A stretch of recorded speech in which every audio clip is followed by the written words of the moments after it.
No recuerdo, creo. Ahí está.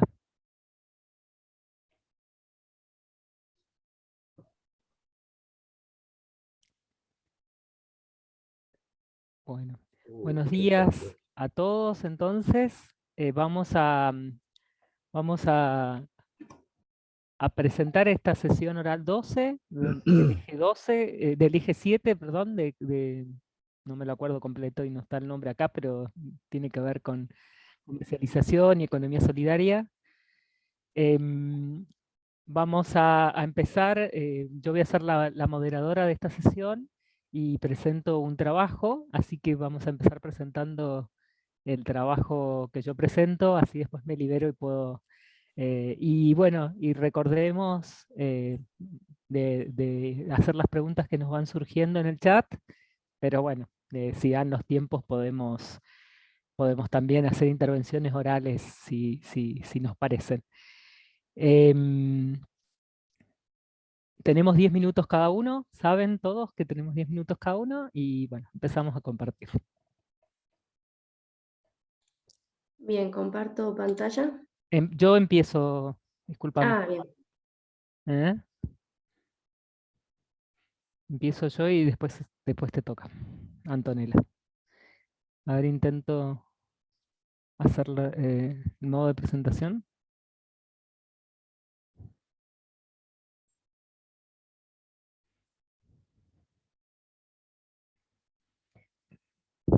Bien, bueno, sí, esperamos un minuto más, que están entrando todavía mucha gente.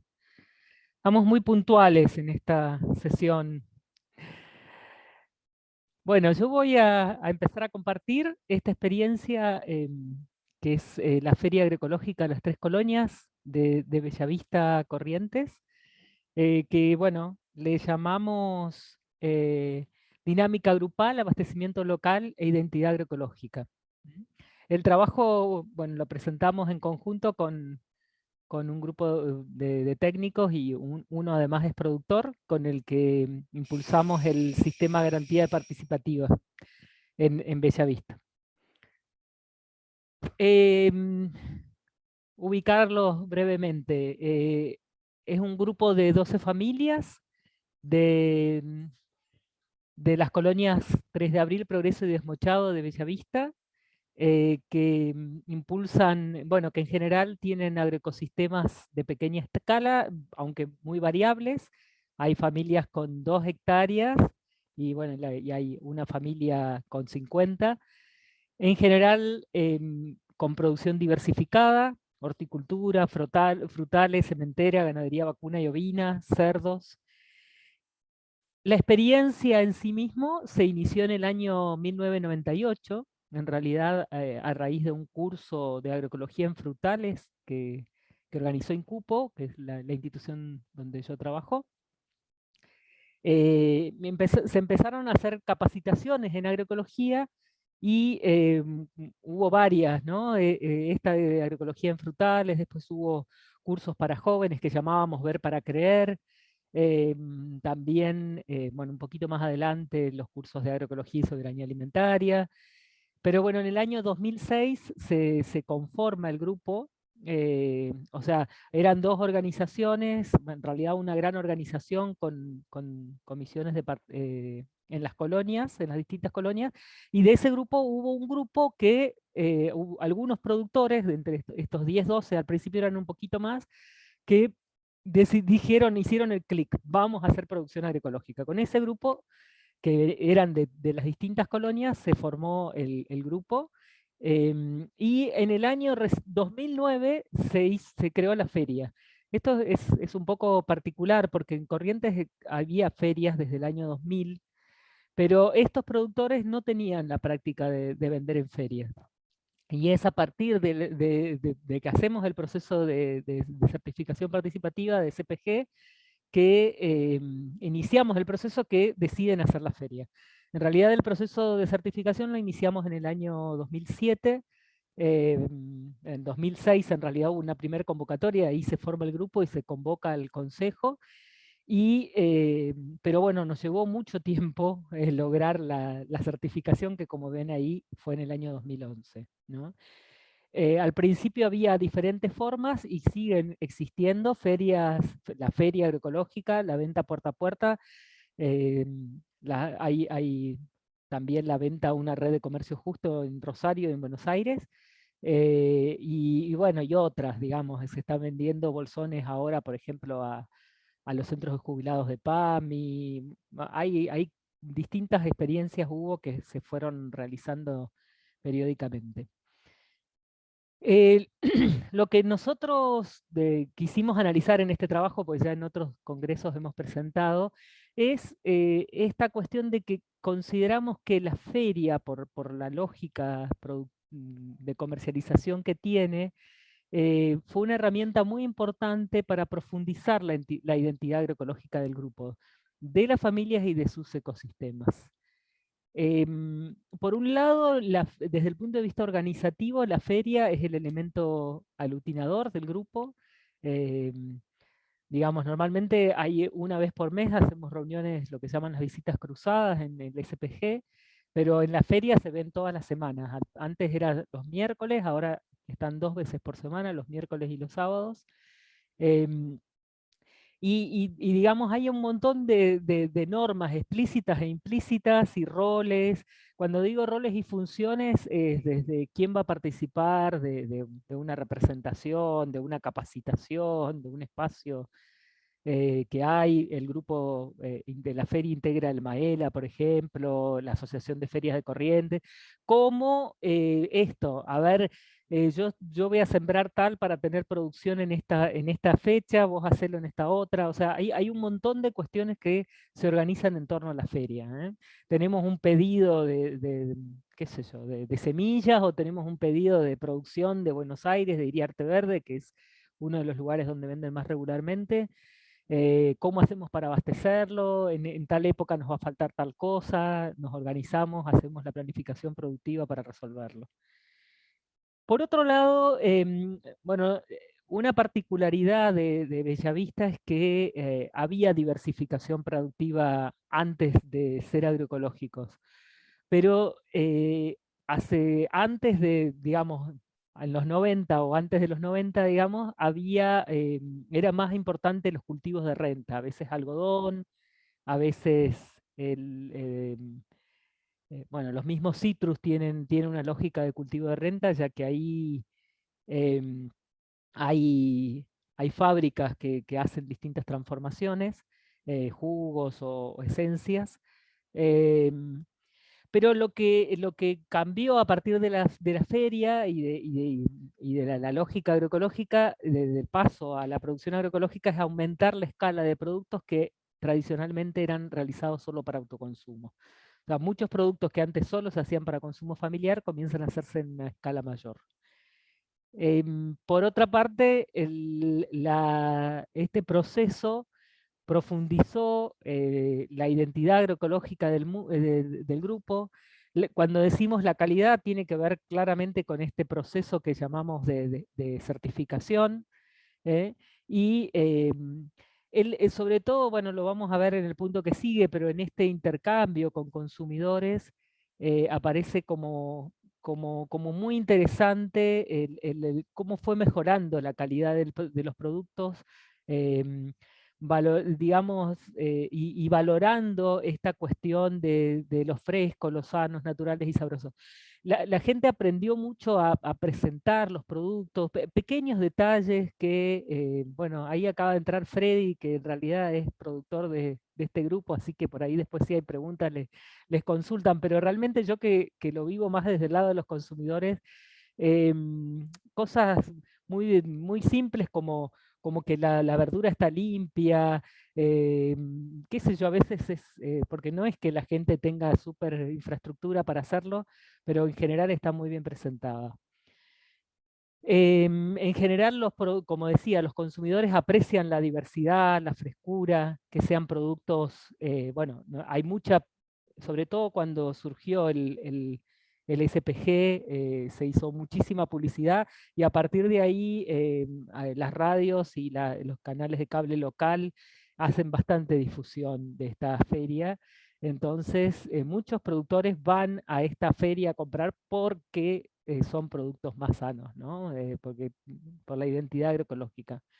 Y al mismo tiempo esto genera un montón de beneficios para los productores, ya que hay un intercambio de saberes que permite conocer mejor las preferencias, los gustos,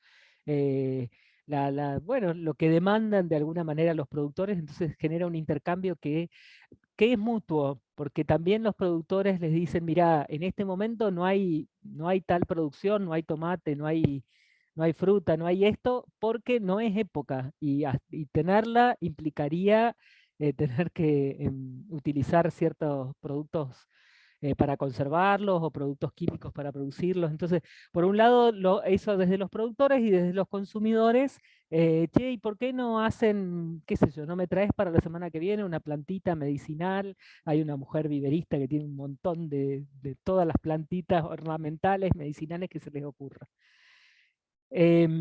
Bueno, y otra cosa interesante, bueno, lo de los precios justos, de cómo se va trabajando en general, los precios, y esto es algo que lo trabajamos muchísimo, son iguales o inferiores a los de los comercios, las verdulerías locales, salvo en algunos casos excepcionales que los justificamos, como por ejemplo a veces la carne de pollo, porque realmente consideramos que es un producto de calidad distinta, por el hecho de que la alimentación es totalmente diferente, es una alimentación de mejor calidad y tiene un poquito mayor de costo, ¿no?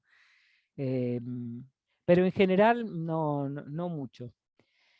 Y otra cosa que provocó es que había productores que hacían actividades extraprediales en forma mm, más o menos permanente, y que el lograr ingresos estables y semanales a través de la feria significó un dejar de hacer estas actividades extraprediales, y ¿por qué? Bueno, porque hay ingresos seguros y estables y por la necesidad de dedicarse a actividades productivas propias. Disculpen, pero no me doy cuenta si me cuesta seguir el... ¿Qué pasó?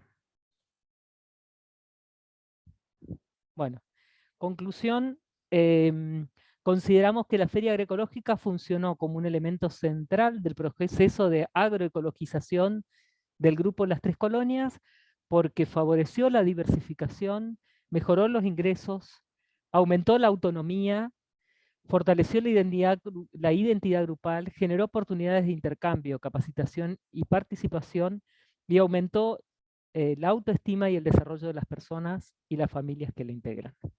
Muchísimas gracias. Disculpen, me cuesta controlar el tiempo cuando soy yo la que hablo. Vamos a dejar las preguntas para el final. Yo voy a dejar de compartir. Ay, ¿se vio la última? Sí, acá está. Perdón. Se me superpusieron las pantallas. Voy a dejar de compartir y le voy a pedir entonces a Antonella que nos presente su presentación. Y vamos, como les decía, anotando en el chat o registrando ustedes las preguntas para el final.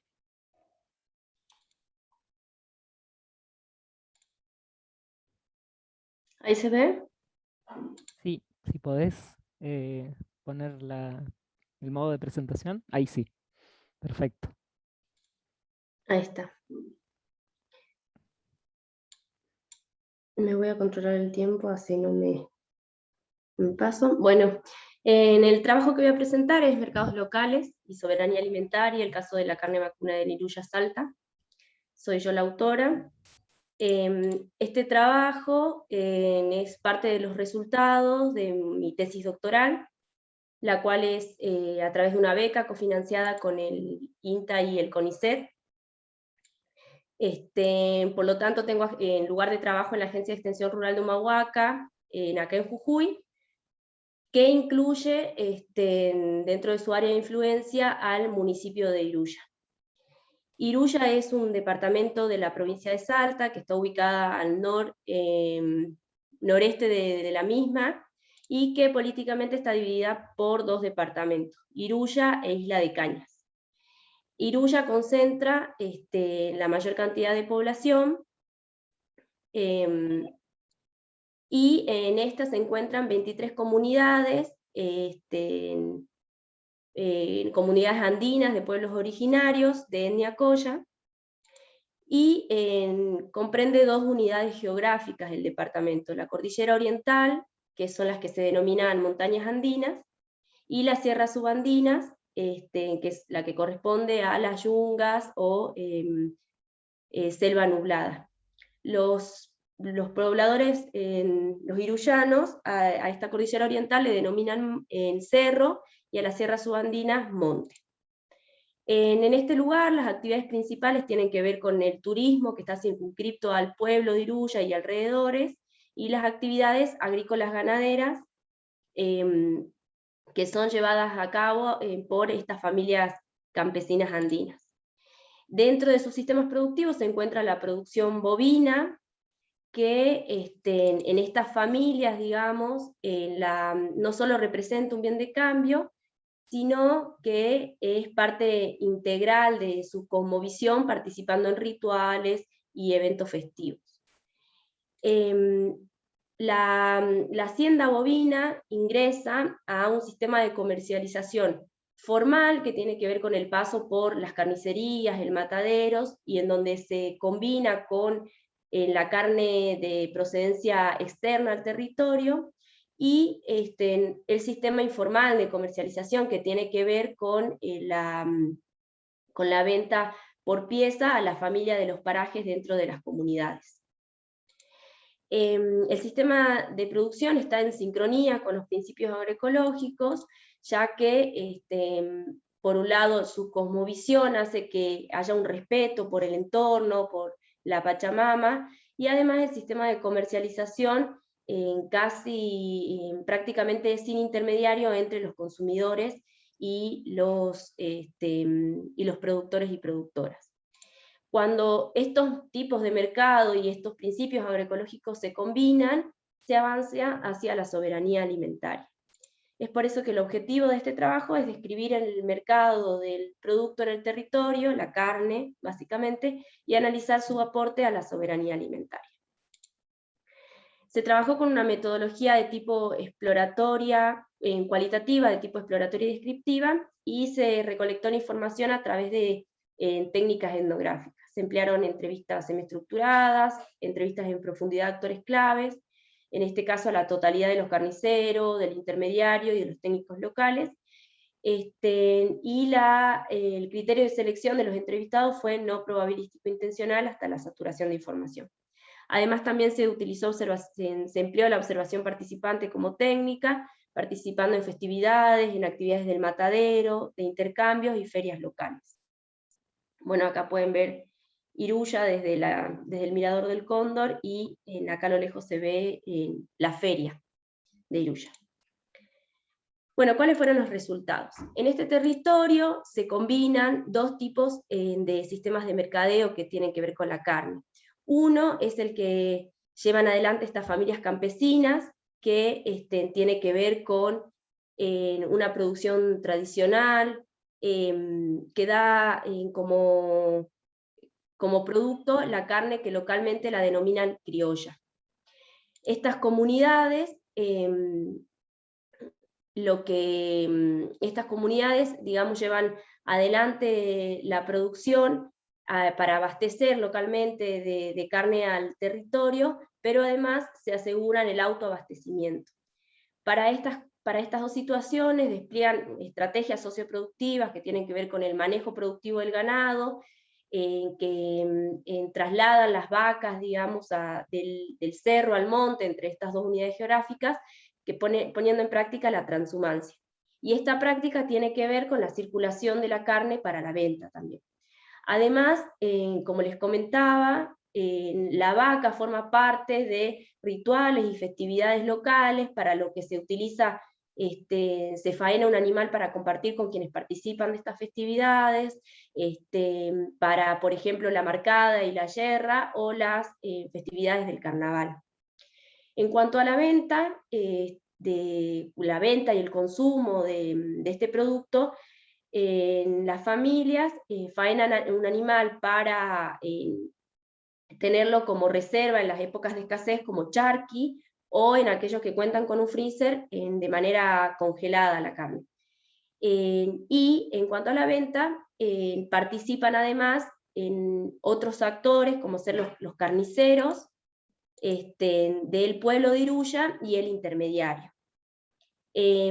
Para la compra de estos animales, estos actores tienen que emplear una logística importante, digamos, para ir a buscar los animales a las comunidades y llevarlas a pie al pueblo de Iruya, al matadero.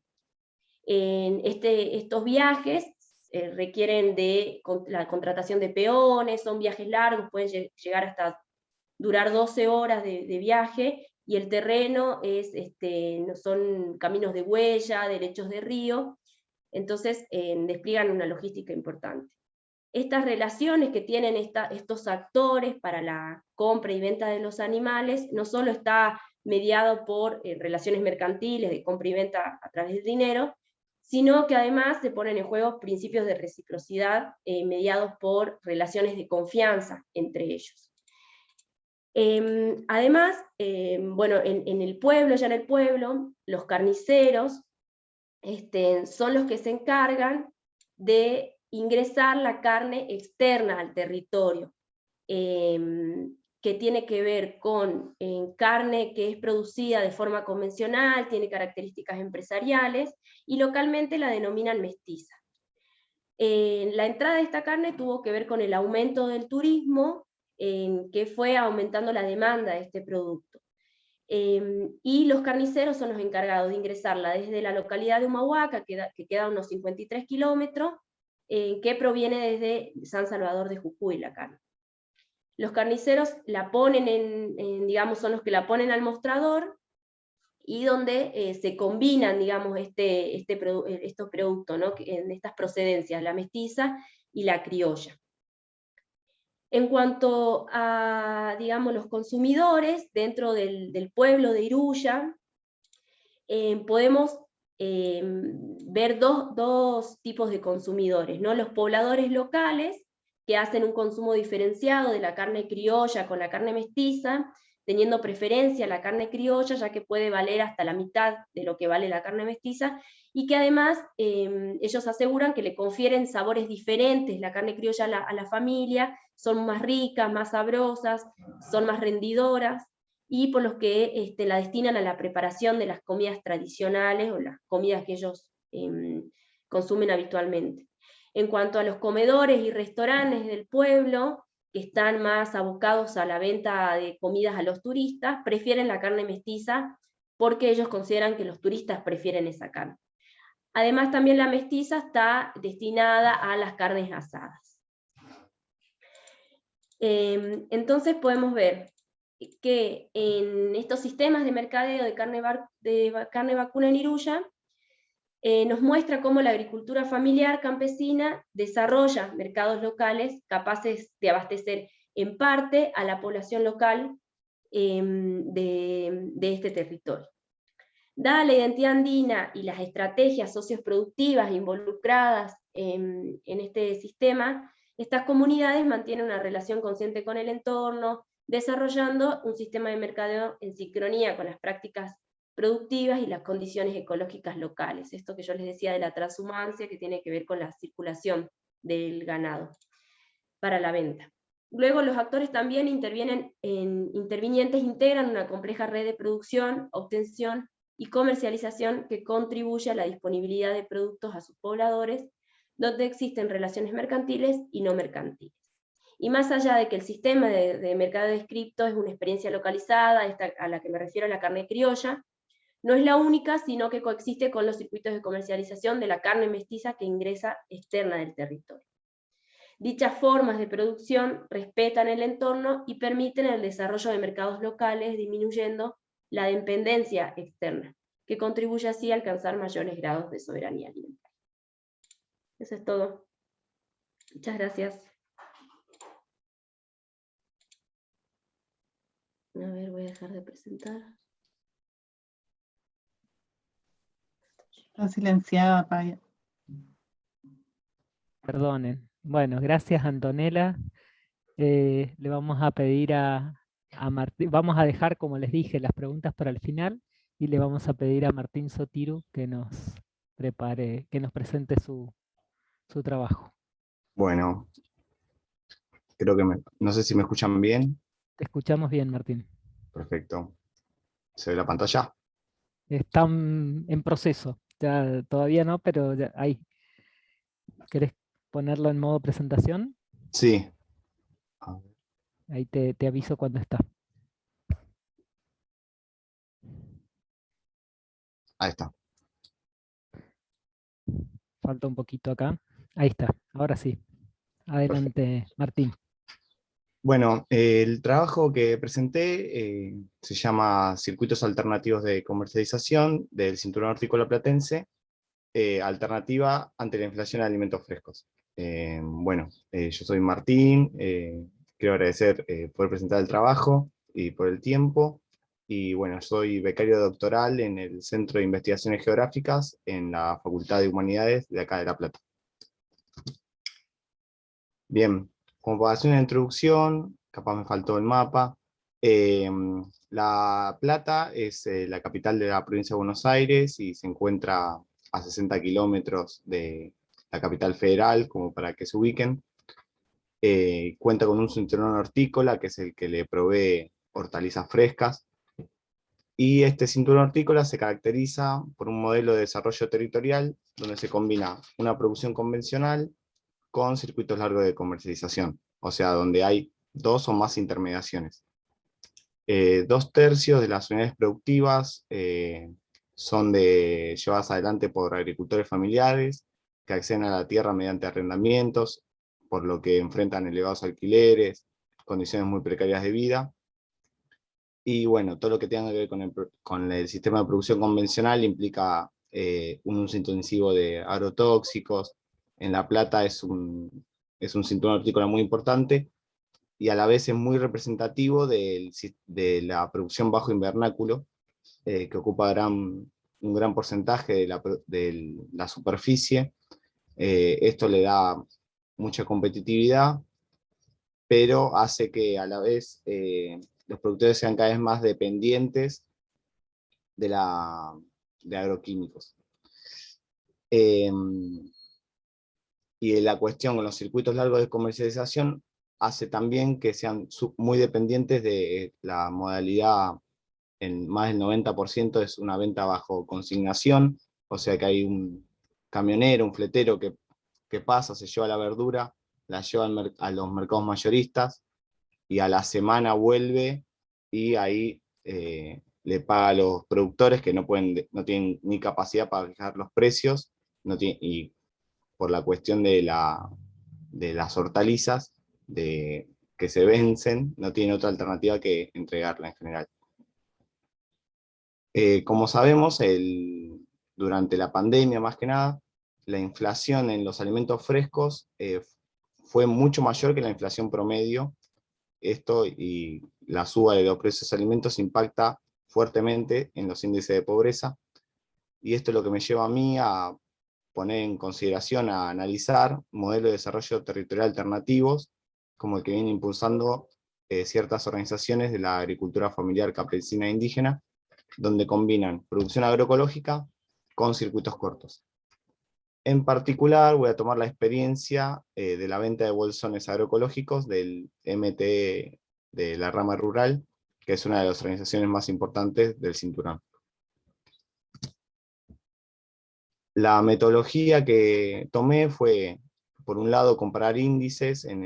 Lo que tomo es el índice de precios al consumidor, el IPC del INDEC, tanto para el 2020 como para el 2021, y tomo la inflación general, la inflación de los alimentos, y en particular la inflación de las verduras, legumbres y tubérculos, y a la vez construí un índice de los precios del bolsón del MTE para estos 2 años.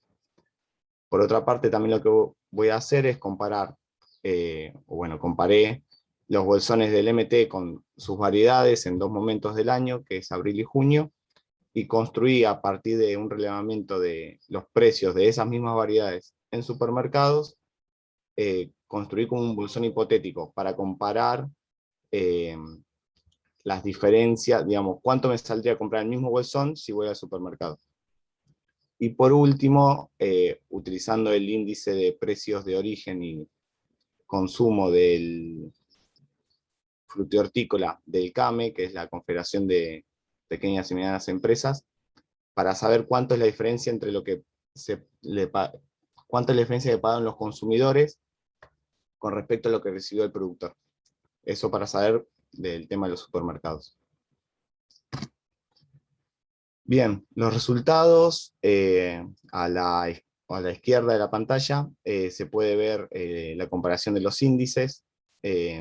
Como se ve, el bolsón del MT rural es la línea roja, que es un poquito más gruesa. Como los productores deciden los precios durante largos tiempos, o sea, suelen sostener los precios, se ve como esos quiebres, y siempre, esos aumentos siempre fueron por debajo de la inflación de lo que aumentaron las verduras, los tubérculos y las legumbres. O sea, en general, como ven, el bolsón del MT siguió a la inflación, o a la inflación de los alimentos, pero en cambio, las verduras, tubérculos, tuvieron grandes fluctuaciones, con un pico en octubre del año pasado, todavía estaba la cuarentena, de una diferencia de más del 100%, que luego se matizó un poco. Pero hasta junio que hice la medición, el acumulado de la subdivisión de verduras, tubérculos y legumbres era de arriba del 85%, mientras el bolsón del MTE para el mismo periodo solo había aumentado un 66%.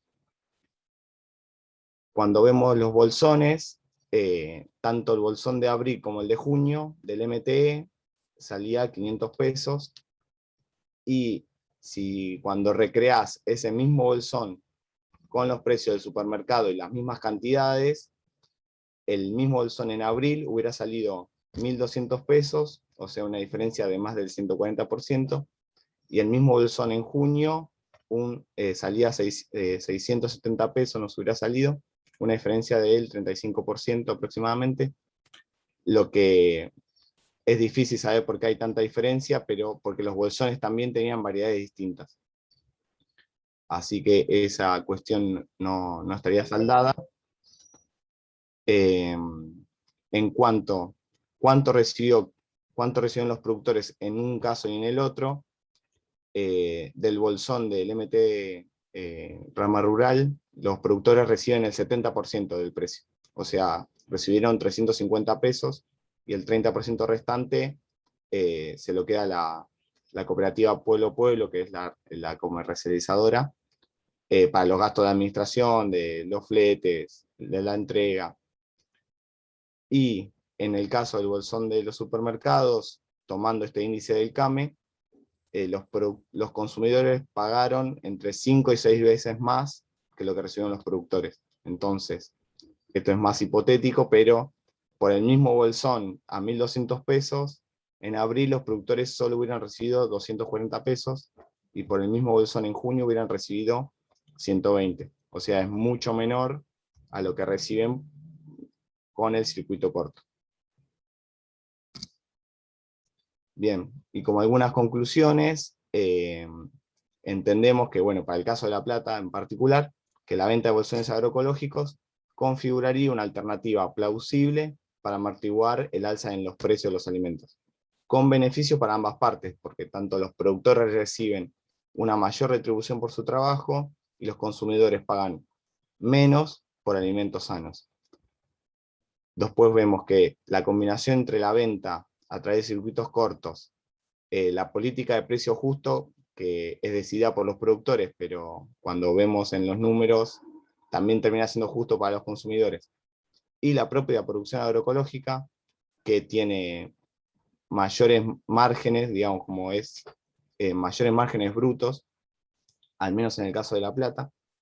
Estas tres cuestiones combinadas permiten que los productores ofrezcan precios menores más estables que con respecto a las hortalizas que se ofrecen en un circuito largo como es el de los supermercados, y además los incrementos a lo largo del tiempo son menores en los bolsones, o sea, en los circuitos cortos, que en los registrados en el circuito largo, que están mucho, o sea, son mucho más volátiles.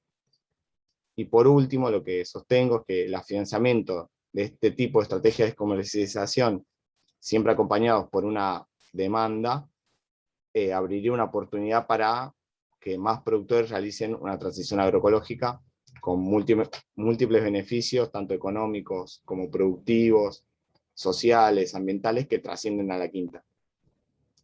Y algunos otros interrogantes que me hago es que, bueno, podría ampliar esta investigación al precio de verdulerías o de ferias de productores, también incluir el análisis de precios mayoristas. Otra cuestión es que la agroecología sigue siendo un fenómeno muy incipiente en el cinturón hortícola y difícilmente en el corto plazo tendría la capacidad logística para dar a muchos alimentos. Y otra cuestión que capaz es interesante es la cuestión de que en el bolsón vienen variedades, de que no son las más usuales en la dieta, así que habría que ver este tema con los consumidores también. Y ya estaba muy justo de tiempo, que hasta acá llegué. Justito. Estás muteada. Guido. Allá. Gracias, Martín. Gracias por respetar el tiempo. Y digo, bueno, hay una pregunta respecto de mi presentación sobre el tema de los precios justos. Me parece que esto que vos compartís va a ser un lindo tema para si nos da el debate al final. Sí. Lamentablemente el tiempo es tirano, así que le pido a Ana Paula Cirochi que nos comparta su presentación. Hola, ahí. Bueno, mientras vos vas compartiendo, bueno, esto, ¿no? Me parece que está muy interesante esa comparación que hay entre los bolsones y... Ahí está. Por ahí está Perfecto. bueno si cuando se presentan, digo, o ya que lo hacen, sí, ahí está. ¿Vos de qué disciplina venís, Martín? Es medio raro, yo soy licenciado en Administración, vengo de la Ajá, Facultad de Económicas, pero estoy haciendo el bien, doctorado en Geografía. está bien. ¿Y Antonella? Yo soy ingeniera agrónoma y Ingeniera estoy agrónoma, haciendo el doctorado en ciencias está agronómicas bien. también. Bueno, yo soy socióloga, les cuento. Bien. Adelante, Ana Paula, entonces. ¿Me ven? Ahí, Sí, sí, está perfecto. perfecto. Bueno, ¿se ve la presentación? Sí, Sí, sí, sí, creo que se ve bien en pantalla amplia. bueno, Así que, buenísimo. Me presento, mi nombre es Ana Cirochi. Estudié sociología en La Plata, así que estamos ahí en la misma disciplina. Este relato de experiencia lo presentamos con María Claudia Ducci, con Karina Son y Liliana Flores, que pertenecen al núcleo de agroecología. Es un grupo de estudio de sustentabilidad en agroecología en agroecología. Estoy trabada, un poco nerviosa. Es la cátedra de agroecología de la Facultad de Ciencias Agrarias de la Universidad del Comahue. El relato se llama Comercialización de Productos Agroecológicos y Cooperativos en la Patagonia, el caso de Río Colorado específicamente. Yo estoy viviendo acá y pertenezco también a UTT, la Unión de Trabajadores de la Tierra, por eso también un poco eh, esta experiencia se basa en esta organización.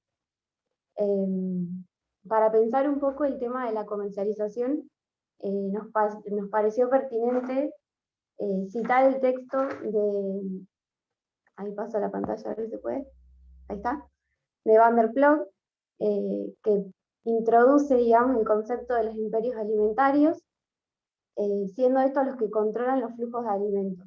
En el neoliberalismo aparecieron, digamos, estos imperios alimentarios concentrando y controlando los flujos de los alimentos. este proceso, a lo largo del tiempo, lo que hizo fue, perdón que estoy muy nerviosa hoy, no sé qué me pasa. Tranquila, tranquila, Ana Paula. Te damos un segundo para una respiración profunda y disfrutemos el momento. Está la Bueno, profe por ahí, por eso debe ser. está Claudia, así están todos, pero me pongo nerviosa, che. Vamos, ánimo. Digo. Bueno, los imperios alimentarios, como seguía diciendo, lo que hicieron fue impactar, digamos, sobre los agricultores y las agricultoras, generando una marginalización, digamos, de estos grupos sociales, la precariedad también, y llevándolos hacia una redundancia. Esto quiere decir como que no son como algo superfluo, algo que no son importantes, digamos, en las cadenas alimentarias. Bueno, también llevaron a un desmantelamiento de las formas locales de producción. Entonces, todas estos impactos que tienen los imperios alimentarios llevaron a la búsqueda, digamos, de resistencia y espacios de lucha de los grupos de campesinos y campesinas. Lo que nos plantea también el autor es que la aparición, digamos, de los mercados campesinos, que surgen como una alternativa y como una forma y un espacio de lucha, tanto en la esfera productiva y en la esfera de la producción, o sea, de la circulación de los alimentos y en la producción. También lo que nos plantea el autor es que van a aparecer como un bypass, digamos. Ahí está, ahí les presento el gráfico. Un bypass generando, digamos, un acortamiento, un achicamiento, digamos, de los circuitos de comercialización, acercando a los productores con los consumidores y generando,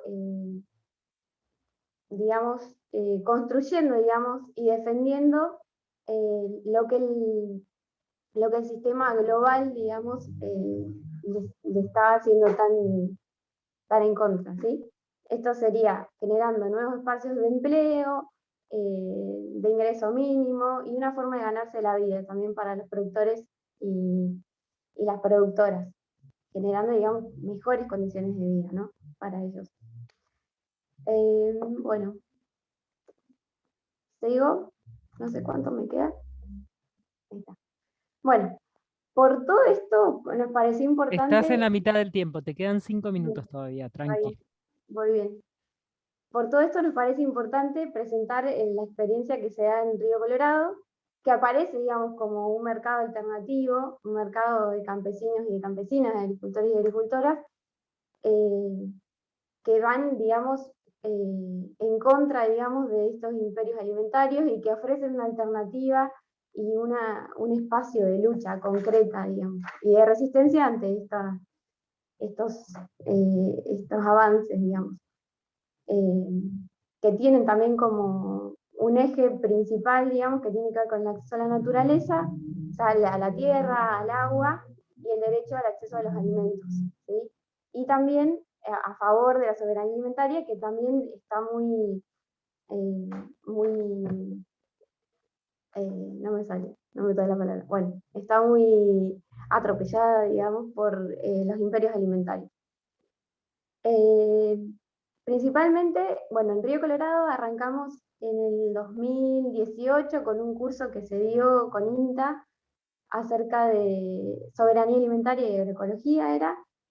Se comenzó ahí con un grupo de docentes, era un grupo bastante variado de personas, había docentes, había agricultores, había profesionales, agrónomos, bueno, mucha gente. Y a partir de ahí se empezó a trabajar en un grupo que se llamaba Agroecología Río Colorado, así básicamente.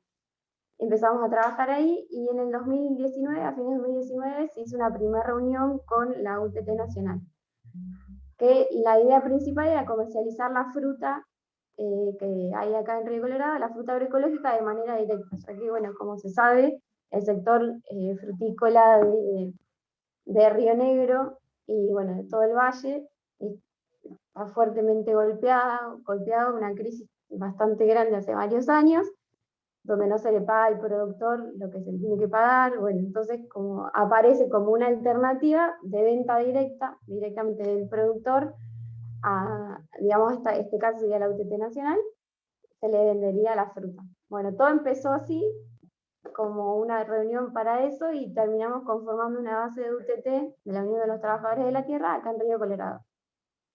Una de las principales estrategias que se empezaron a gestar en relación a la comercialización tuvo que ver con la venta de los bolsones agroecológicos. Eso también es algo muy particular, que, bueno, y también por algo que estamos hablando acá, se empezó a vender los bolsones agroecológicos acá en Río Colorado. Al principio eran 2 familias productoras nomás, pero bueno, surgió la necesidad de vender el excedente que había de verduras, más o menos de marzo, sí, de enero a marzo, que hay un excedente muy grande de producción que ellos no alcanzaban a vender en las verdulerías, y también, bueno, planteando otra manera de comercializar sus productos. Bueno, aparece la idea de los bolsones, que se sigue haciendo ininterrumpidamente toda la semana. Justo hoy hay entrega de bolsones, se hace todos los jueves. Y bueno, una de las características que tiene, bueno, siguiendo un poco lo que se habló en los otros, las otras exposiciones, es como central el tema de los precios justos. Nosotros, por ejemplo, el precio de las frutas y las verduras se establecen en la asamblea, y se establece un precio promedio entre el precio más alto y el precio más bajo que puede tener ese producto, digamos, un tomate o una cebolla. Bueno, se establece un precio promedio que dura 6 meses. Y es justo para el productor y también para los consumidores. Por otro lado, tenemos las ferias agroecológicas mensuales, que eso empezaron hace poco también. Se hacen una vez por mes o 2 veces por mes en una ciudad vecina que tenemos acá, que se llama La Adela, que es la provincia de La Pampa.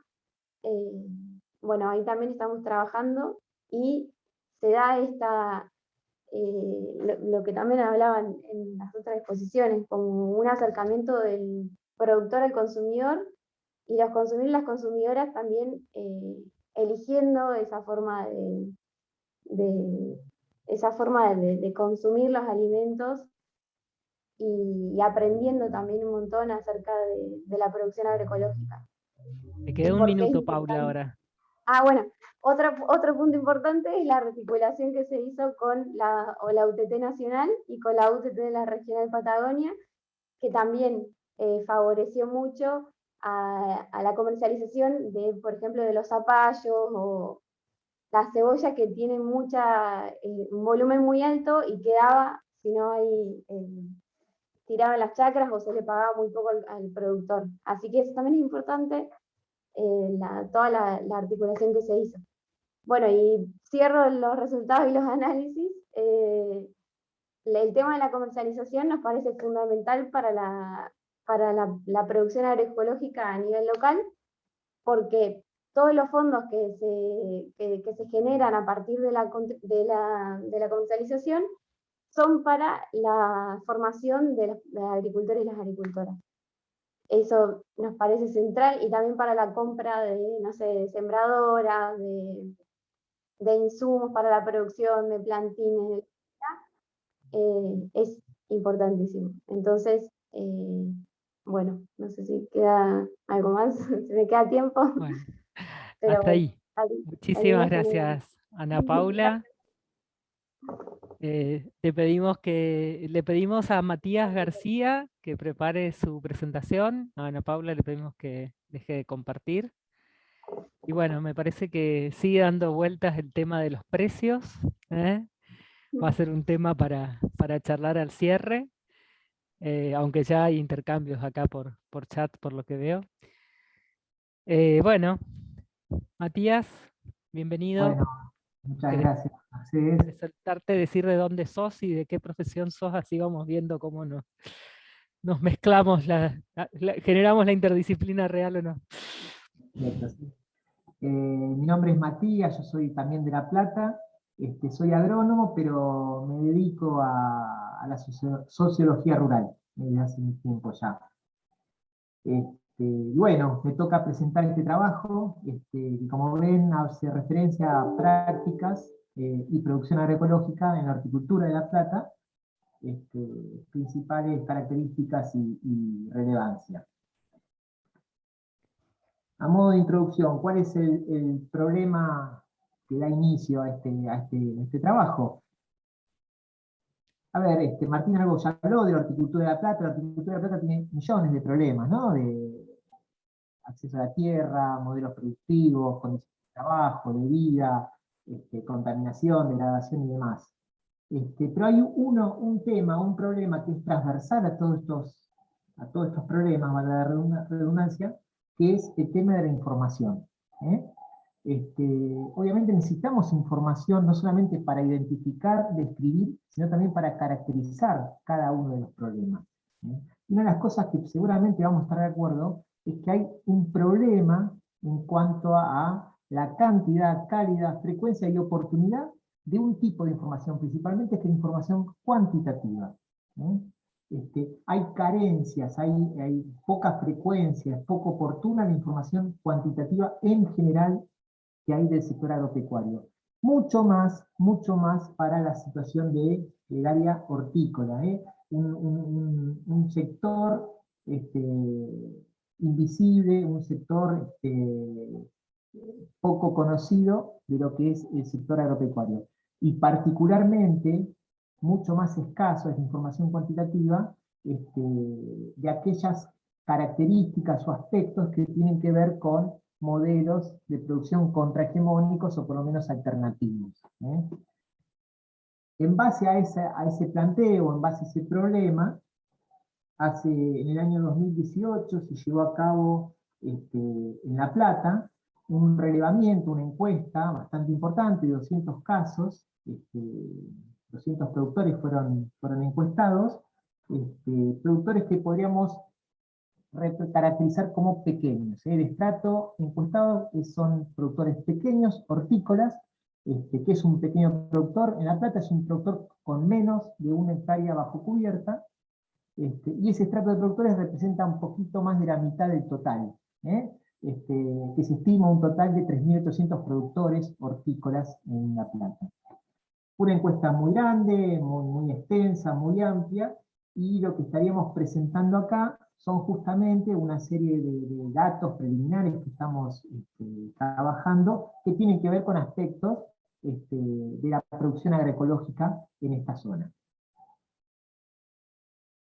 Algunos resultados.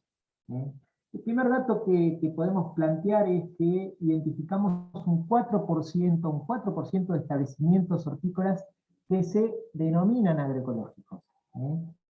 Ese dato, ese número, lo podemos proyectar en función del total, y podemos afirmar que habría unos 152 establecimientos hortícolas agroecológicos en La Plata.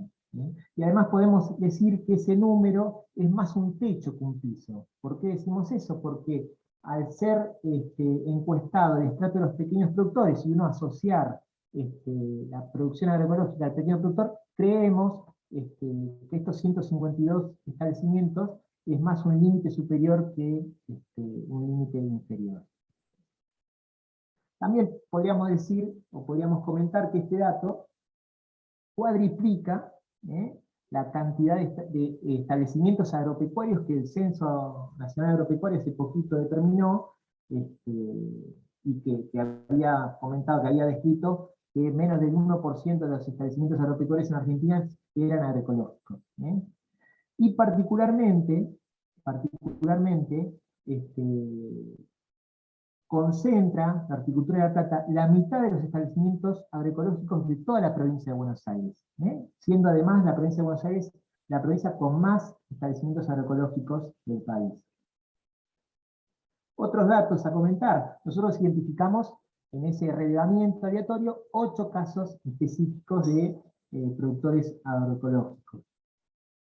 Esas quintas se caracterizan por ser un poquito más grandes, un 28% más grandes, quintas totales de una superficie de 2 hectáreas, con el promedio de todo el estrato es de 1,56. También se detectó que 7 de esos 8 casos producen en forma mixta, es decir, que producen en forma agroecológica, pero también conservan producción convencional, aunque destinan gran parte de la superficie a la producción agroecológica. También se pudo determinar un promedio de unos 1.500 metros cuadrados destinados bajo cubierta destinados a la agroecología, algo que también comentaba Martín. La producción hortícola en La Plata es muy importante, la producción bajo cubierta. Acá vemos que en promedio destinan 1.500 metros cuadrados cada uno de estos establecimientos bajo cubierta y casi 1 hectárea a campo. Por lo tanto, proyectando estos datos a los 152 establecimientos hortícolas, se podría decir que en La Plata hay unas 168 hectáreas agroecológicas, 24 bajo cubierta, 144 a campo. Otros datos. Se encontró una mayor diversificación de cultivos, tanto bajo cubierta como a campo, un manejo mixto de plagas y enfermedades, es decir, con un manejo convencional y un manejo agroecológico. Pero también cuestiones que llaman la atención, solamente 5 de estos 8 establecimientos agropecuarios comercializaban parte de su producción con los canales alternativos, mientras que un 16% del total de los productores usaban, al menos secundariamente, los canales alternativos. Por lo tanto, evidentemente, estos canales alternativos no necesariamente están asociados a productos agroecológicos. Tampoco encontramos sesgo por nacionalidad, y todos los establecimientos hortícolas agroecológicos pertenecían a algún tipo de organización de productores. A modo de conclusiones o de reflexiones, a ver, estos 152 establecimientos, uno los puede considerar significativos, ¿no? En relación si lo compara con los datos nacionales y aún los datos provinciales, ¿no? Cuadriplica o prácticamente tiene 50% de los establecimientos agroecológicos de la provincia.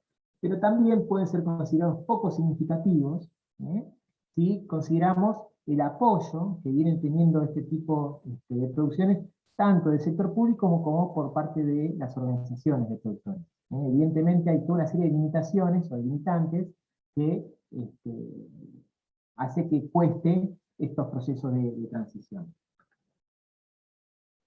Sin ser representativos, porque estos 8 casos que encontramos no guardan representatividad, y por eso fueron tomados como estudios de caso, aún así muestran parámetros esperables. ¿En qué ejes? En que son quintas más grandes, en que hay una diversificación productiva, una mayor diversificación productiva que en las otras quintas, que hay, esto no lo desarrollé, hay como una escalera agroecológica.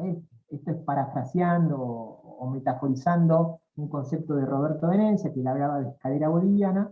Acá habría como una escalera agroecológica en el cual, en los inicios de la transición agroecológica, las pequeñas superficies destinadas a la agroecología son a campo, y a medida que avanza la transición, aumenta la superficie agroecológica, empieza a incorporarse superficies bajo cubierta, es decir, cierto comportamiento o estrategia en forma de escalera.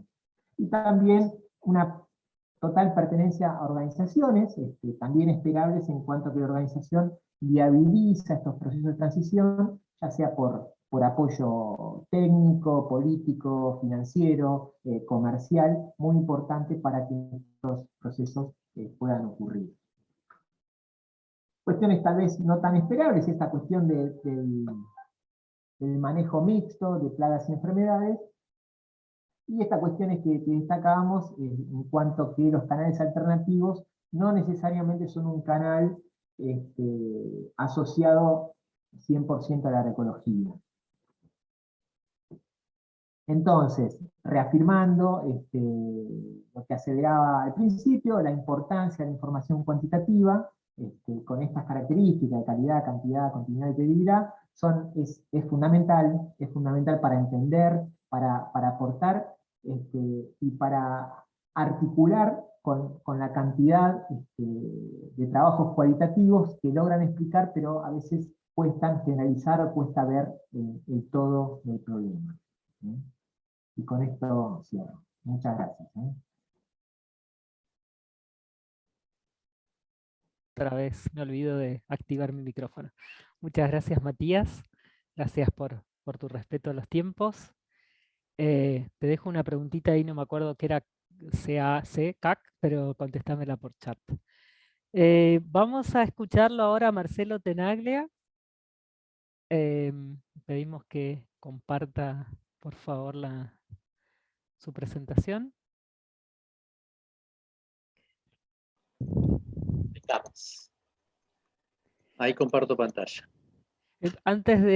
Mientras vos compartís pantalla, hay una pregunta parecida a esta que hice yo, que es la del porcentaje de productores que...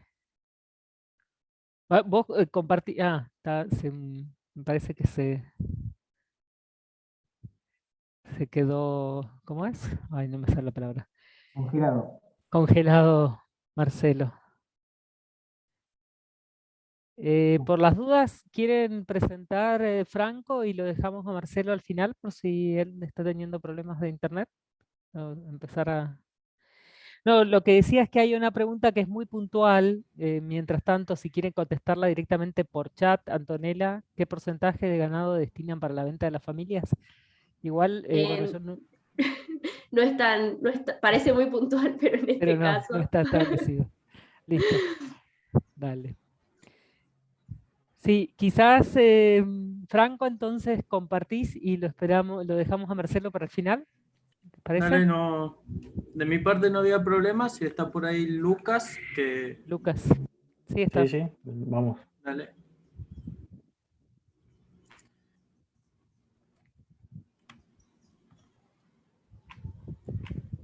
Ahí, a ver.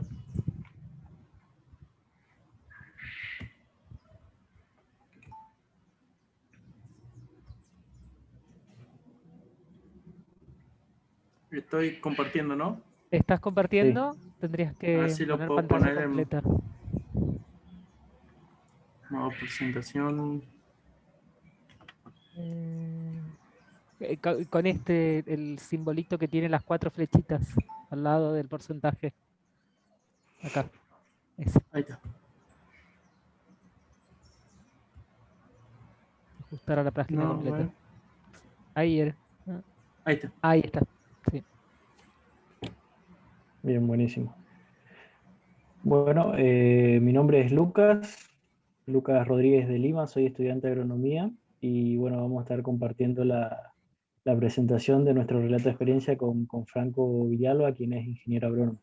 En nuestro caso, nuestra experiencia que queremos compartirle la denominamos comercialización para la agricultura familiar periurbana mediante la herramienta Pueblo a Pueblo del MT Rural en el grado Misiones. Siguiente, Franco, por favor. Bueno, por ahí comentarles a modo de introducción y por ahí describir un poquito desde dónde surge la iniciativa de hacer esta herramienta. Nosotros estamos ubicados en la provincia de Misiones, en la ciudad del Dorado, donde bueno, estamos trabajando ya hace 3 años en un grupo de base de aproximadamente unas 50 familias que se dedican a la agricultura familiar. Y bueno, nuestra organización, la organización de la cual formamos parte, el MTE, tiene como herramienta de comercialización a la que se le denomina Pueblo a Pueblo, que consiste en la comercialización de productos de la economía popular a través de canales cortos, digamos, que se caracterizan, digamos, por ser de venta directa o lo más directa posible entre los productos, las familias productoras y los consumidores y las consumidoras. Y bueno, nosotros acá, desde el año 2019, que estamos implementando la herramienta acá, en El Dorado, y bueno, la metodología de trabajo es a través de bolsones de frutas y verduras, bolsones mixtos, que a través de los cuales comercializamos todo lo que se produce localmente. Algunos de los objetivos y por qué decidimos hacer esa experiencia acá en la ciudad, bueno, principalmente fue para canalizar la producción que desarrollan estas familias productoras. Por ahí también para hacer llegar e incentivar el comercio y el consumo de la producción local, que bueno, acá en el Dorado parcialmente logramos hacerlo porque ya prácticamente de manera interrumpida hace un año y medio venimos realizando la comercialización semanalmente. Y para también tener en cuenta esta cuestión de los precios, ¿no? De acortar estos canales, el recorrido del producto, que bueno, eso por ahí genera una diferencia considerable en los precios. Y desde nuestro punto de vista de que estamos coordinando y por ahí estando acompañando los procesos productivos, a nivel primario también incentivamos la agroecología. Y distintos procesos por ahí damos lugar a que tengan mediante el acompañamiento hacia los productores. Siguiente, Franco, por favor. En el caso por ahí del proceso de comercialización, bueno, en este caso tenemos varias etapas. Una de ellas es el armado de la oferta, donde ahí establecemos qué productos y en qué cantidades tenemos. Eso consiste en entrar en comunicación con las familias productoras y armar la oferta semana a semana. La preventa de bolsones, que nosotros lo hacemos básicamente por redes sociales. Tenemos 2 días de difusión mediante flyers. Y bueno, al tercer día hacemos la recepción de los pedidos y una sistematización en una planilla, y esas cantidades de productos que vamos a necesitar se las pasamos a las familias productoras. Luego viene todo el proceso de cosecha, acondicionamiento y entrega de los productos en el centro de acopio, que en este caso es un espacio de usos múltiples, comunitario de usos múltiples, donde ahí, bueno, se recibe la producción, se la acondiciona, desinfecta y se hace el armado de los productos. Luego se procede a hacer la distribución y entregas, que en este caso contamos con puntos de retiro de los pedidos y entregas a domicilio, y posteriormente un balance económico para hacer la rendición, digamos, de cuenta y poder realizar el pago a las familias productoras. Siguiente, Franco, por favor.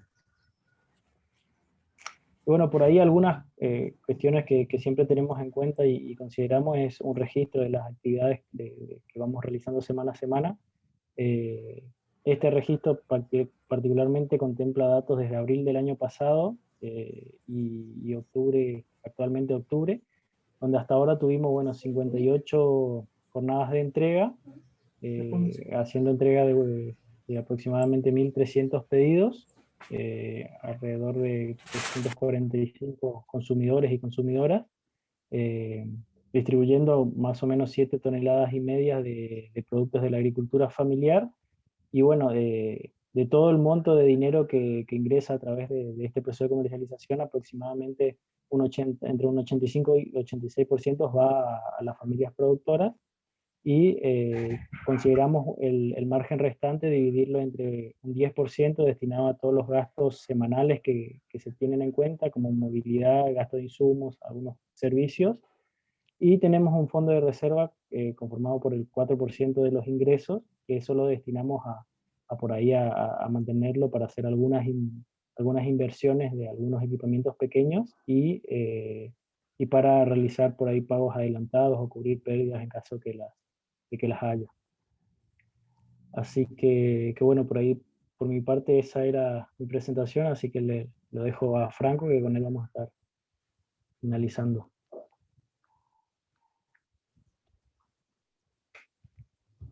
A ver, no sé si me deja pasar. Ahí se ve. Bueno, y por ahí nosotros en este proceso siempre estamos, bueno, reflexionando sobre la experiencia y extrayendo aprendizajes. Y bueno, la experiencia también de escribir el relato nos sirvió también un poco como para parar y organizar todo eso y dejarlo por escrito. Tratamos de organizar los aprendizajes en 3 ejes. Por un lado, un eje que tiene más que ver con la planificación de la actividad comercial en sí, con la logística, tanto los aspectos organizativos como también aspectos de estructura que es necesaria. Saber que por ahí de acá rescatar que casi todo lo que hacemos se hace contratando servicios, o sea, sin una logística propia en cuanto a lo que es movilidad, y eso ya de por sí impone ciertos límites. Por otro lado, el establecimiento de precios es una de las cuestiones más controversiales, y algo que también distingue esta experiencia de otras experiencias similares de bolsones de verdura, digamos, en el caso de que acá no se desarrolló tanto esta cuestión de, por ejemplo, puentear a un intermediario. La mayoría de los productores y productoras con los que trabajamos, digamos, son muy pequeños productores, que bueno, ya su manera de comercialización era mediante algún canal al consumidor final, ya sea venta puerta a puerta o participación en ferias, y esta cuestión de los bolsones hace más eficiente ese proceso, pero sin necesariamente mejorarles, por ejemplo, el precio que se les paga, a veces manteniéndolo, porque la distribución de bolsones, digamos, tiene un costo logístico. Sí mejora el precio, por ejemplo, respecto a cuando se va a vender alguna verdulería o algún negocio local, pero bueno, eso hace que sea un asunto controversial establecer precios por esta cuestión.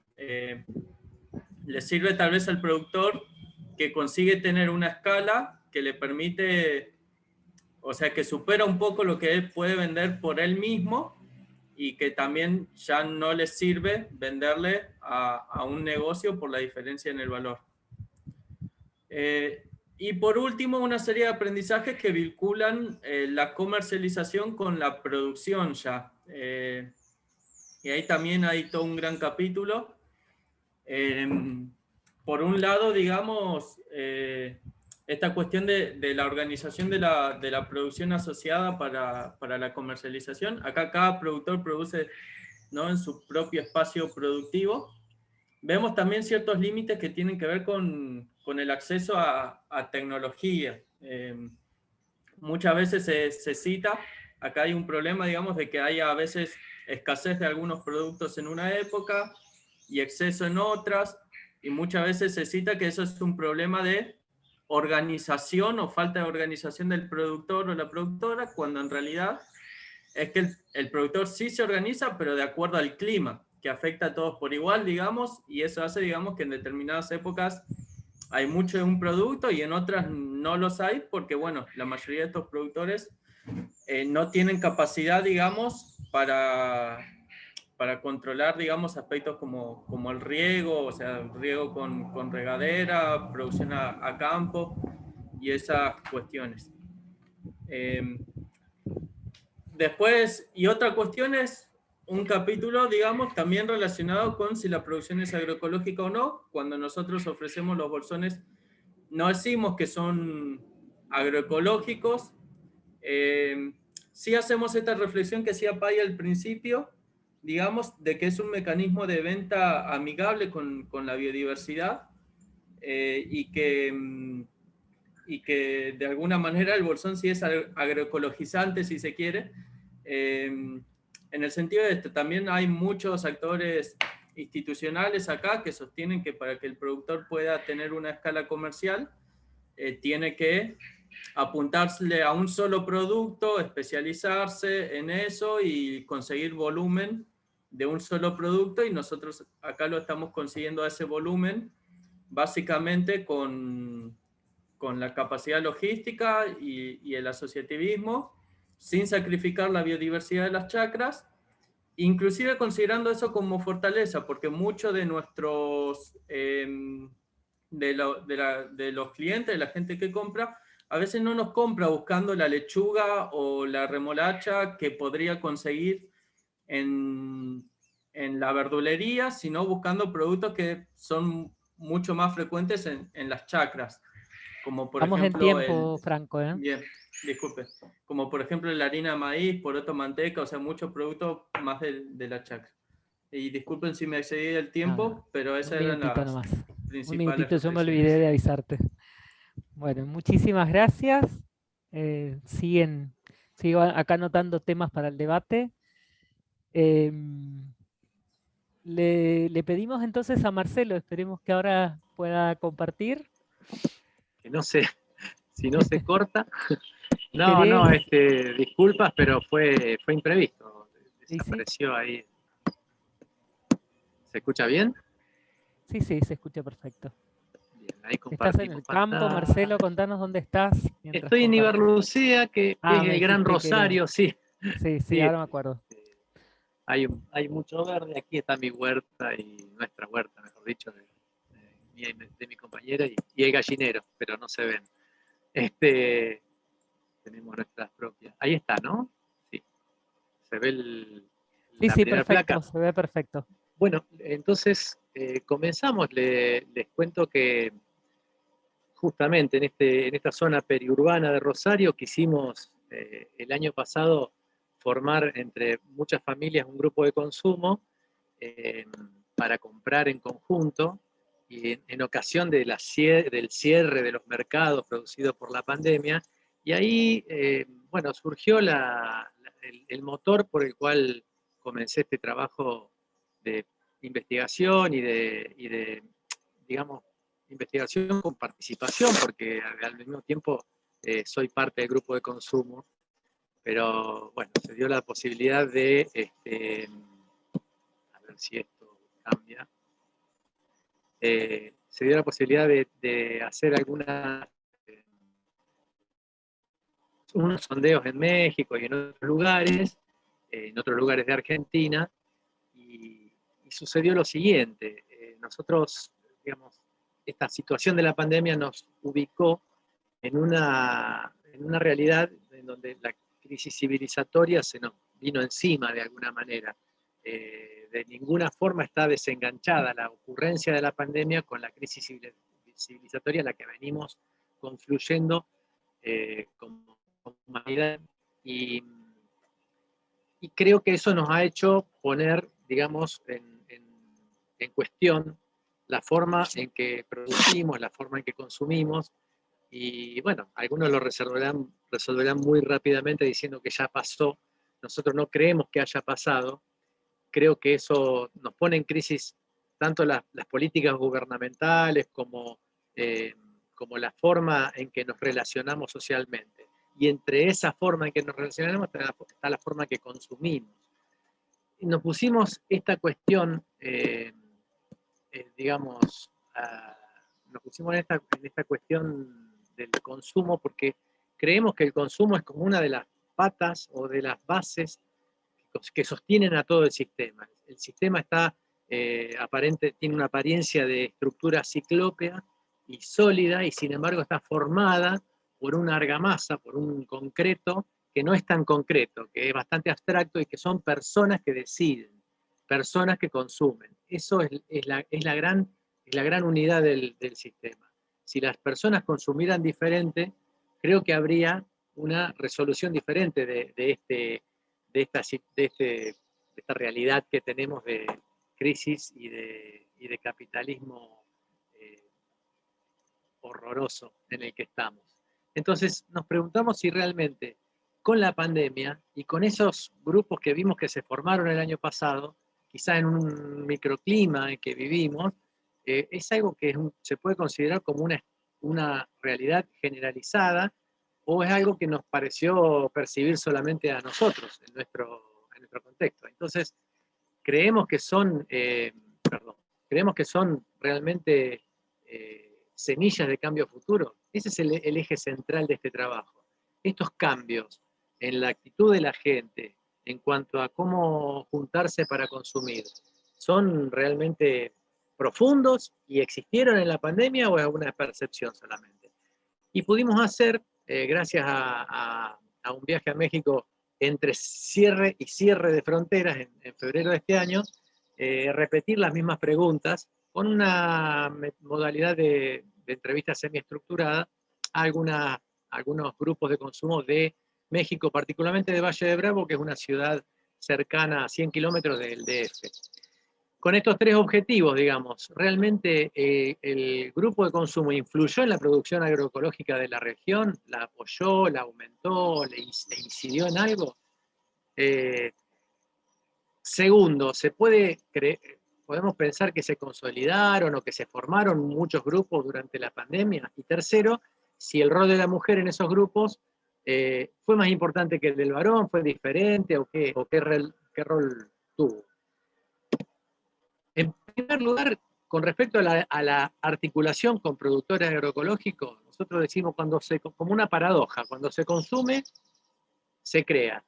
No todo se consume, consumir no siempre significa desaparecer, sino también aparecer. Coincidimos con Altieri que comer es un acto ecológico y político, y por eso de las entrevistas, aquí se ve bueno, quizá cuando pase el chatarrero, aquí se ve una de las frases, dice, convenciéndonos nosotras de que la producción se va a comprar aunque tenga algún gusano. Se refiere a que las consumidoras de uno de los grupos, que este grupo es de la Patagonia, del que extraje esta frase, había logrado contactarse con las productoras agroecológicas de la zona, que eran muy pocas y que lo hacían casi a desgano, digamos, o con la oposición de los maridos. Es decir, no, bueno, a nosotros vamos a seguir con la producción con químicos. Y realmente el trato de mujer a mujer permitió que muchos grupos de consumo, muchos integrantes de ese grupo se vincularan y lograran hacer convencer a los maridos de esas mujeres productoras que podían dejar toda la producción en forma agroecológica porque la iban a comprar igual, aunque tenga algún gusano, como dice ahí. Bueno, esto nos permitió ordenar y buscar algún sustento, digamos, en cuanto a marco teórico de cómo está funcionando esto, cómo funciona el consumo en general, y tomamos la visión de Euclides Manse, brasilero, que tiene varios trabajos hechos en base al consumo, y que él sostiene que hay 4 tipos de consumo, que no vamos a abundar en ellos, pero que son el consumo compulsivo, el alienante, y vamos a pensar en los 2 últimos, que el consumo como mediación del bien vivir, lo llama él, y el consumo solidario. El consumo como mediación del bien vivir es algo así como condicionar el consumo a cosas que me hagan bien. Entonces, nosotros notamos que en la pandemia, el año pasado, la gente empezó a volcarse a este tipo de consumo mayoritariamente porque toma nota de que la pandemia es una muestra de que algo está mal en nuestro, digamos, sistema, y que algo tenemos que cambiar. Y entonces, para cuidar a mi familia, para cuidar su salud, tengo que consumir cosas más sanas. Y entonces se vuelcan de alguna manera a realizar este tipo de consumo, que es la mediación del bien vivir, como lo dice Manse, y de esta manera empiezan a contactar a productores agroecológicos o eventualmente orgánicos, productores que tengan, digamos, que no produzcan con venenos, que estén incluso cerca. Se empieza a producir una desconfianza hacia el sistema hegemónico agroalimentario, y lo cual le damos la bienvenida. Pero notamos que el consumo como mediación del bien vivir se desentiende del lugar donde se produce. Lo que vimos es que muchos de estos grupos de consumo que estudiamos vuelcan lentamente su interés a lo que sería la categoría 4, que es el consumo solidario, que Manse lo define como el consumo que se compromete con la sociedad en general. Entre ellos se compromete con la forma de producción, con el productor mismo. Entonces, eso sí lo hemos visto. No en todos. En algunos que se están consolidando y que ya existían, y lentamente en los que se formaron el año pasado como grupos de consumo, notamos que van hacia conocer al productor, hacia ver En el caso de uno al que yo pertenezco, digamos, se logró este año colaborar con una inversión de uno de los productores, como son las granjas asociativas, es decir, se logró una medida por primera vez del grupo de consumo, donde todo el mundo acordó colaborar con una especie de préstamo o una compra anticipada en realidad de producción, a que uno de los productores, el productor de huevos al que nosotros le compramos, cambie completamente su stock de gallinas, 400 gallinas nuevas. Para eso unos 10 consumidores que integran el grupo le compramos en forma anticipada los huevos durante 6 meses, para 6 meses de aquí en adelante, y con esa inversión cambiaron el stock de gallinas y hoy empiezan a producir de nuevo. Para nosotros eso es un gran logro y es una muestra que se puede volcar hacia eso. En definitiva, creemos que estos son emergencias, que hay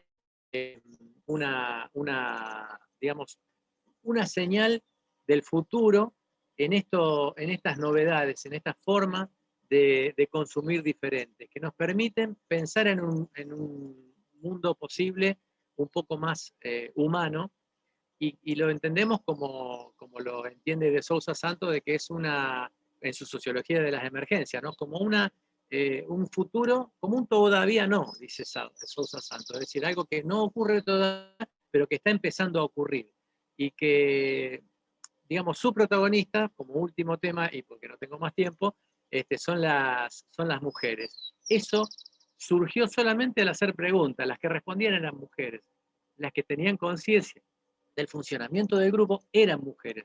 Y está claro que son las guardianas de la forma de alimentación de la familia, pero también las que piensan en cómo tener mejores relaciones sociales, más sanas, más humanas y más conversadas, como quien dice. Yo les dejo en el chat la bibliografía porque me parece muy interesante como para compartir, y no sé si me pasé mucho del tiempo, pero bueno, aquí dejamos. Estamos bien. Bien. Un minutito a lo sumo. Bueno, muchísimas gracias, Marcelo. Digo, hay algunas preguntas, pero no tantas. Yo propongo que trabajemos, que pensemos en 3 ejes. Uno que, bueno, porque salió al principio, no, el orden es aleatorio, pero que tiene que ver con el tema de los precios, bueno, que hay una pregunta ahí. Otra que tiene que ver, pero que voy a juntar cosas distintas con el tema de los gustos y el consumo. Y ahí yo quiero incorporar una pregunta que no hice a Antonella por el tema, o sea, o mejor dicho, quiero poner en reflexión esta cuestión de vendemos carne, ¿cómo era? Criolla, no, mestiza y no criolla, o sea, la cuestión de lo mestizo y lo criollo en relación a esto, a cómo educar al consumidor, y me parece que engancha con muchas cosas que Marcelo decía recién. Y el otro eje que me quedaba dando vueltas es el tema de logística, pero que tiene mucho que ver con estas situaciones digamos, de gente con menos recursos, digamos, como que inicia un camino hacia la agroecología o hacia la comercialización de productos agroecológicos como estrategia de sobrevivencia prácticamente. Y no sé, entonces, como había una pregunta puntual, si está Freddy Fleitas en la charla. Freddy es productor agroecológico de las 3 colonias, de la experiencia que presenté yo, y yo le voy a pedir a él que cuente esta idea del precio, digo, tender hacia el precio justo, ¿no? Yo prefiero que lo cuente él porque me parece que va a ser más, ¿cómo es? Él como productor, ¿cómo vive esta cuestión de la definición del precio de los productores? Freddy, tenés que desmutearte si es que estás. Ahí está. Hola, hola, saludos para todos. Un saludo de acá desde Bellavista de Corrientes. ¿Se escucha bien? Se escucha perfecto, Freddy. Con respecto al precio, bueno, cuando en el grupo nos ponemos a conversar sobre el tema del precio, que es todo un tema, digamos, pero siempre tenemos en cuenta 3 cosas, digamos, para fijar el precio.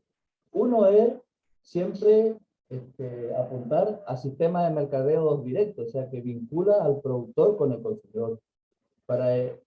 En eso queremos evitar al intermediario, que realmente lleva una cuota de las ganancias, digamos, y de esta forma, esa cuota que quede en beneficio del productor y del consumidor. También tenemos en cuenta los costos de producción. O sea, sabemos que cuando hacemos una producción de manejo agroecológico, los costos son menores, pero también muchas veces poner en valor el trabajo. En la agricultura ecológica llevan por ahí más mano de obra, o sea, tener en cuenta el trabajo, los costos de producción. Y otra cosa que tenemos en cuenta es el precio cómo está el mercado convencional. O sea, cómo está el precio del supermercado, de la verdulería, de la zona. Y buscamos que en esta relación directa del productor-consumidor, los precios no sean más caros de lo que están en los comercios. Como decían hoy ya, el consumidor recibe precios parecidos a lo que tienen los comercios locales, con el beneficio de que son productos sanos, ecológicos, que potencian otra economía. Y en algunos casos por ahí se dan, por ahí, veces en el pollo acá o la carne de ave, por ahí, es un poquito más caro a veces, pero los precios los consideramos de que sean justos y de forma consensuada, digamos, teniendo en cuenta esas tres cosas que construimos en los precios para comercializar.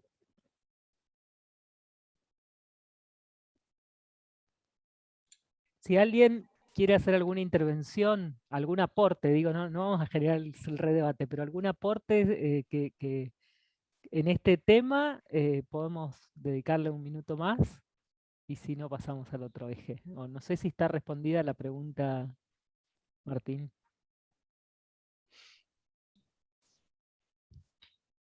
Creo que era Matías, de había dicho el precio justo. Matías, perdón, Matías. No, bueno. Pero sí se entiende, creo. O sea, es por ahí. Es construido en cada territorio, claramente, y creo que el límite termina siendo el precio convencional, y después está cómo se valora el trabajo, básicamente, o lo que entiendo yo por lo menos, como lo mínimo, digamos. Este tema da para mucho. En realidad hay grandes discusiones acerca de qué es un precio justo y justo para quién. Para quién es justo ese precio en función de cómo se determina ese precio.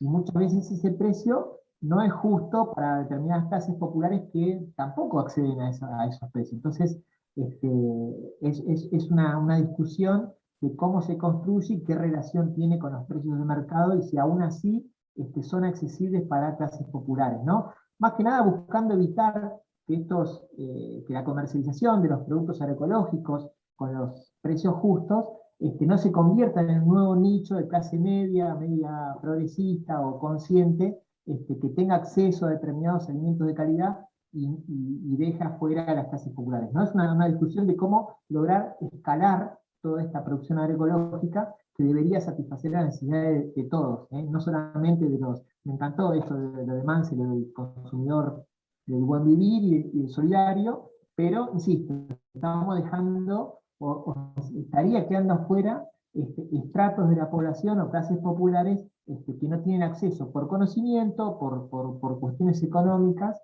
de los productos de mayor calidad.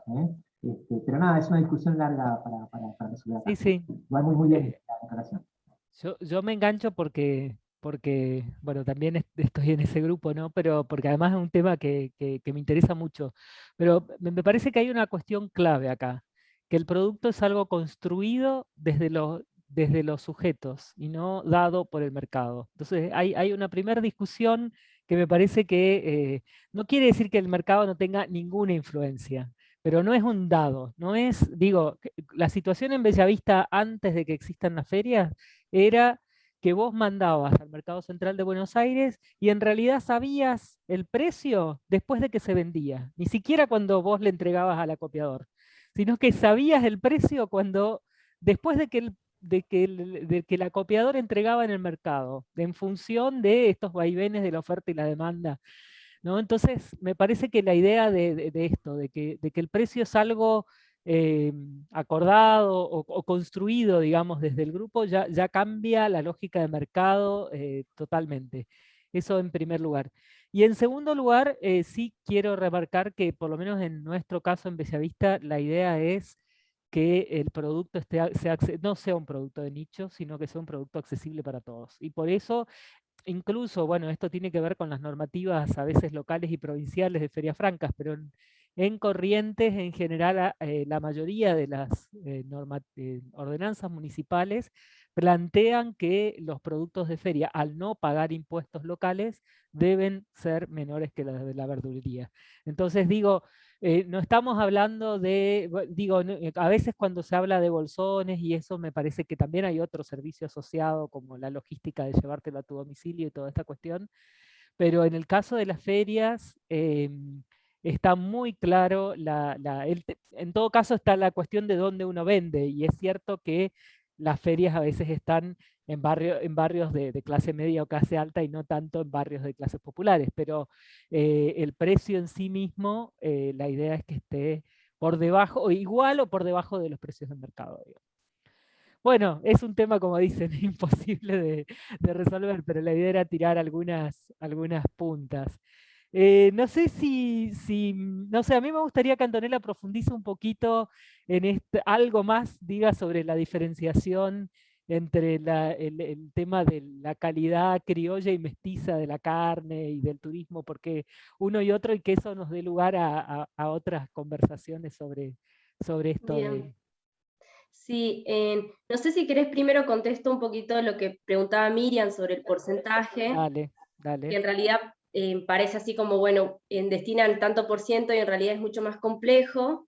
Digamos, el destino de los animales para venta de parte de las familias tiene que ver con una cuestión muy particular de cada familia, que tiene que ver con la cantidad de ganado que tenga cada familia, que puede ser, si tiene menos de 10, generalmente no destinan por año ni un animal, sino que cada vez venden por alguna necesidad, por temas de salud, de mandar a algún hijo a estudiar afuera, en alguna necesidad de dinero más grande, digamos, ¿no? Si no, lo destinan al autoconsumo.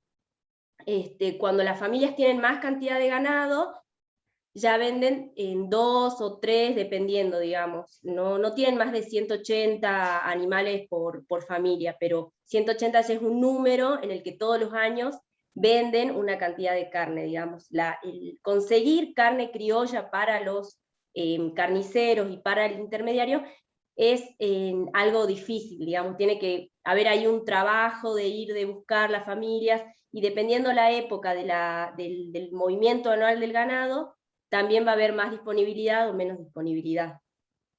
Eso como para responder esa pregunta. Y después, con el tema de la carne criolla y la carne mestiza, dentro del territorio, las personas, digamos los pobladores, valoran muchísimo la carne criolla. Para ellos no hay que hacer ningún trabajo de valoración con respecto a ese producto, sino que ellos muchas veces van a la carnicería y si no consiguen carne criolla, buscan en otra carnicería, o sea, siempre prefieren esa carne. Y yo al principio pensé que era por una cuestión de precio, porque ahora está a menos de la mitad que la carne mestiza.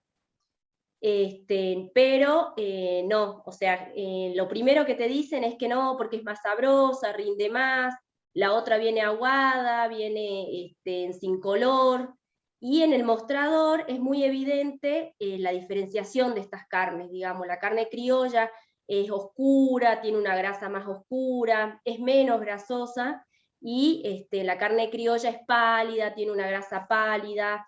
Y en cuanto a los turistas, no saben, digamos, no hay una propaganda, digamos, de que existen dos tipos de carne en ese territorio, sino que directamente cuando van los turistas, que son fácilmente reconocibles, el carnicero le vende carne mestiza, porque generalmente la buscan para asado. Y en los restaurantes y todo eso, para ofrecer en los platos a los turistas también, o sea, buscan las mestizas pero no hay, digamos, una información que acerque al turismo de que es una u otra, digamos. Bien. Sobre esta cuestión del consumo, ¿hay alguna otra cuestión? Bueno, sobre esta cuestión de alguien que quiera aportar algo. Bien. Tenemos que cerrar sí o sí en 5 minutos, así que, bueno, lo que diría es, no, me surgía un comentario para los chicos del Dorado Misiones, solamente digo, no sé, de la experiencia de Corrientes, ¿no? En Corrientes hay muchas ferias en distintos lugares y tienen 20 años ya en general, surgieron, bueno, alrededor de la crisis del 2001, ¿no? Digo 2000 porque en realidad el 2001 fue la debacle, pero empezó antes la crisis, la falta de dinero, y muchos empezaron a partir de los clubes de trueque, por ejemplo. Lo que uno ve en 20 años es que la gente por ejemplo, ahora no pienso tanto en Bellavista, donde hay una cuestión agrícola como más establecida de campesinos o colonos, ¿no? Em, la gente de Itatí, que son mujeres de peones rurales, por ejemplo, que digamos tenían solo producción de autoconsumo, a veces algo de trueque o algo de venta en el pueblo, trueque en los almacenes. Hoy, después de varios años, compraron su vehículo para ir y volver al pueblo. Y son las mujeres y no los varones peones de la ganadería de la zona las que consiguieron la compra, quizás un vehículo usado, combinado con alguna cuestión de estos bancos de la buena fe o los microcréditos, digo, con distintas estrategias, no es que conseguís en la feria, pero decir, cuestan mucho los primeros años hasta que se establece, pero en general una vez que uno establece, el problema es la capacidad de oferta y no la demanda. O sea, la demanda siempre existe, la demanda no está teniendo techo la demanda. Lo que facilita mucho es organizar la producción que alguien lo sugería, organizar la producción de manera de escalonarla, de encontrar una combinación, porque, a ver, en una feria, si no hay, o en un bolsón, o en una feria, lo mismo, si no hay verduras nadie lo quiere, pero también meter algún producto que tenga más valor agregado, y entonces eso hace diferencia de distintas maneras, ¿no? Primero porque un picle o algo hace que verdura, que si no la tendrías que tirar porque se te funde, le das valor agregado, y además porque en general es un costo más alto, ¿no? Entonces, alentar a esto, a que vayamos, y bueno, y pensar en no generar dependencia, porque eso también en Bellavista lo vimos, esta cuestión de que el municipio les vaya a buscar, a veces genera dependencia y la no resolución por sí mismo de las cosas, pero en algunos casos puede funcionar siempre y cuando uno lo viva como algo transitorio. No sé, a mí me parece que está muy bueno pensar que en el mediano y largo plazo, y tiene que ver un poco con las experiencias de consumidores que contaba Marcelo, porque digo, como son nuevas muchas, yo creo que hay que pensarlas en términos de más mediano plazo, digamos. Por ahí a veces en el corto plazo uno no ve la rentabilidad, pero en el mediano plazo y en la medida que la gente va reestructurando su producción en función de esa comercialización, me parece que los resultados son interesantes, ¿no? Si hay algún aporte más, si no, cerramos porque tenemos un minuto. ¿Alguien se quedó con algo que quiera compartir, además de lo que se compartió en el chat? Bueno, estuvo muy bueno, me gustó mucho que estuvieron todos presentes, me parece que todos los trabajos hicieron aportes interesantes y se complementaron. Y bueno, les agradezco mucho y sigan disfrutando del Congreso.